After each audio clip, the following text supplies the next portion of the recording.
Hey guys, welcome back to the channel. In today's video, I'll be showing you how to send money from Croatia to India using the PaySend app in just a few simple steps.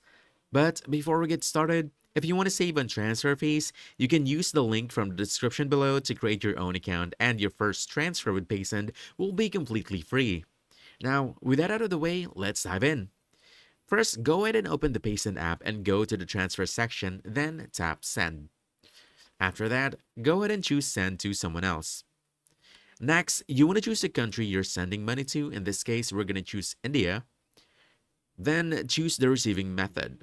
So it could be a bank account or digital wallet, but in this case, let's go ahead and go with bank account. After that, just simply enter the recipient's details and then enter the amount you want to send or the amount you want your recipient to receive. Next, select how you'll pay. You can pay either using debit or credit card, bank account, Apple Pay, or even Google Pay. And finally, carefully check all the transfer details and tap confirm and send once you're done. And that's it. You've successfully sent money from Croatia to India using PaySend in just a few simple steps. So, if you found this helpful, don't forget to hit that like button, subscribe for more quick guides, and I'll see you in the next one. Thanks!